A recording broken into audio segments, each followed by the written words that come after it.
Assalamualaikum warahmatullahi wabarakatuh. Bismillahirrahmanirrahim. Alhamdulillah wassalatu wassalamu ala Rasulillah, amma ba'du.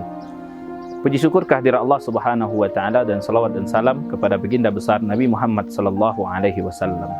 Para pendengar rahimani wa rahimakumullah dimanapun berada.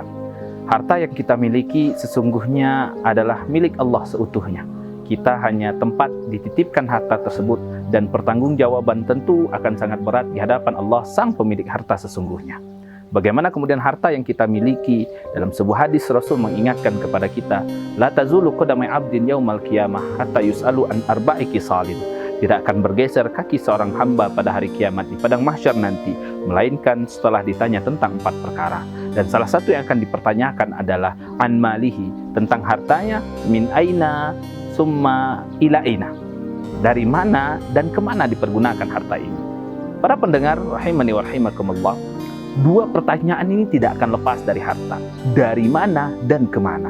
Ini menjadi suatu yang berat dalam kehidupan kita. Karena setiap yang diberikan oleh Allah kepada kita akan ada pertanggungjawaban sedetail apapun dan sekecil apapun yang kita gunakan. Dari mana kita mendapatkan harta tersebut dan kemana kita pakaikan. Mungkin saja sudah kita dapatkan dengan cara yang halal, dengan cara yang baik, kan, tetapi kemana kita pakaikan. Mungkin saja sebaliknya, kita cari harta tersebut dengan cara yang buruk, dengan cara yang salah, menghalalkan segala macam cara. Tetapi kemana kemudian? Kita bangunkah masjid, kita gunakan untuk pergi haji dan umroh, tapi tetap kedua hal ini tidaklah baik bagi kita. Para pendengar rahimani wa rahimakumullah dimanapun berada. Maka kemudian kita ingat firman Allah Subhanahu wa taala dalam Al-Qur'an, wabtagi fima ataakallahu daral akhirah wa la tansa nasibaka minad dunya. Carilah kehidupan akhirat dengan yang apa yang telah Allah berikan kepada kita dalam kehidupan ini, wa la tansa nasibaka minad dunya, dan juga jangan lupakan kehidupan kita di dunia. Maka kemudian muncul kalimat-kalimat indah dari para ulama, alla tafrah bil mawjud wa la taqaf bil mafqud. Jangan terlalu senang dengan apa yang kita miliki dan jangan takut dengan apa sesuatu yang hilang dari kehidupan kita. Karena kembali tadi ke awal, hakikat segala yang kita miliki hanyalah milik Allah Subhanahu wa taala. Kita lihat kembali para sahabat bagaimana mereka menilai harta, melihat harta yang Allah berikan kepada mereka. Kita lihat bagaimana sahabat Abu Bakar radhiyallahu anhu serta Umar bin Khattab berlomba-lomba dalam bersedekah, mendermakan hartanya di Allah Subhanahu wa taala. Suatu ketika Rasulullah SAW mengumumkan kepada para sahabat ya untuk bersedekah khusus karena ketika itu ada perang, akan dilaksanakan sebuah perang, itu perang Tabuk. Kemudian Umar bin Khattab pulang ke rumahnya dan mengajak istrinya diskusi, mengumpulkan semua harta yang mereka miliki. Kemudian Umar membagi harta ini menjadi 2 bagian. Satu ditinggalkan untuk keluarganya, satu dia bawa kepada Rasulullah SAW. Umar ketika itu berkeyakinan bahwa dia akan mengalahkan Abu Bakar radhiyallahu anhu. Dan beliau menghadap kepada Rasulullah, ya Rasulullah, ini hartaku. Aku ingin mendermakan semuanya, artinya sebahagian dari hartaku aku dermakan untuk perang ini. Dan Rasulullah bertanya, apa yang kau tinggalkan untuk keluargamu?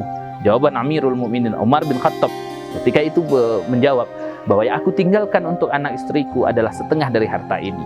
Kemudian tiba-tiba datang Abu Bakar juga menghadap Rasulullah SAW. Apa kata Rasul kepada Abu Bakar As-Siddiq radhiyallahu anhu ketika itu? Berapa yang kau tinggalkan untuk anak dan istrimu? Apa jawaban Abu Bakar? Abu Bakar ketika itu menjawab, aku tinggalkan Allah dan Rasulnya. Artinya Abu Bakar mendermakan seluruh hartanya untuk kebutuhan perang Tabuk, sedangkan Umar bin Khattab mensedekahkan setengah dari harta yang dia miliki. Ini berlomba-lombanya para sahabat untuk mendermakan hartanya, mencari ridha Allah Subhanahu wa taala dalam harta yang Allah berikan dalam kehidupan ini. Para pendengar rahimani wa rahimakumullah dimanapun berada, hari ini kita juga memiliki begitu banyak yang Allah berikan dalam kehidupan kita ini. Maka berhati-hatilah kemana kita mencari harta tersebut, mengusahakan harta tersebut. Jangan sampai kita menghalalkan segala cara. Kita tidak diminta untuk bermalas-malasan. Tidak benar Islam mengajarkan kita untuk bermalas-malasan. Kita lihat firman Allah dalam surah Al-Jumu'ah, فَإِذَا قُضِيَتِ الصَّلَاةُ فَانْتَشِرُوا فِي الْأَرْضِ وَابْتَغُوا مِنْ فَضْلِ اللَّهِ وَاذْكُرُوا اللَّهَ كَثِيرًا لَعَلَّكُمْ تُفْلِحُونَ. Kalau salat sudah selesai engkau kerjakan, sudah selesai engkau laksanakan, maka bertebaranlah engkau di permukaan dunia. Cari keutamaan Allah Subhanahu wa taala, cari rezeki yang telah Allah berikan. Allah hamparkan di atas dunia ini. Tapi ingat kata Allah, ketika engkau mencari rezeki tersebut, وَاذْكُرُوا اللَّهَ كَثِيرًا, Ingat Allah banyak-banyak. Agar apa? Agar kita tidak menghalalkan segala cara untuk menggapai dunia ini. Ingat pesan para ulama kita. Bagaimana kemudian dalam doa juga tersampaikan, jangan jadikan harta itu sampai ke dalam hati kami, cukup di tangan kami. Maka kembali tadi perkataan ulama mengatakan, tidak terlalu senang dengan apa yang dia miliki, dan juga tidak terlalu sedih, tidak terlalu takut dengan apa yang kemudian hilang dari dirinya.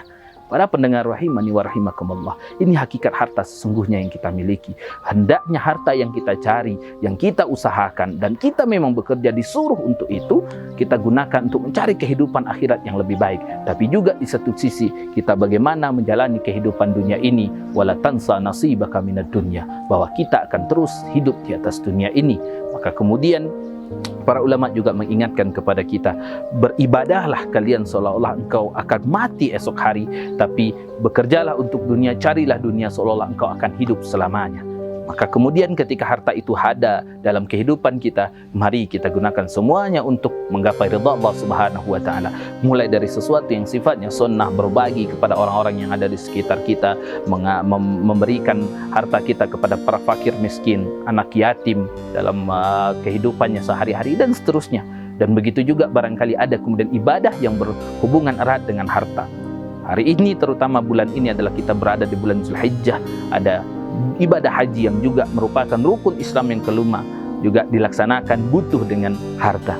Kalau seandainya semua orang Islam berpikiran harta tidak penting dalam kehidupan ini, atau menyampingkan harta dalam kehidupannya, tentu takkan satu orang yang bisa melaksanakan ibadah haji hari ini. Begitu juga dengan ibadah kurban yang juga di bulan haji ini, maka tentu butuh dengan harta. Maka Allah Subhanahu wa taala anugerahkan kepada kita harta, maka mari manfaatkan sebaik-baiknya, kita belanjakan semuanya di jalan Allah Subhanahu wa taala, agar nanti di akhirat kelak tidak panjang proses LPJ kita atau laporan pertanggungjawaban di hadapan Allah Subhanahu wa taala. Para pendengar rahimani wa rahimakumullah, semoga harta yang kita miliki menjadi berharta yang berkah yang mampu mengantarkan kita kepada ridha Allah Subhanahu wa taala. Assalamualaikum warahmatullahi wabarakatuh.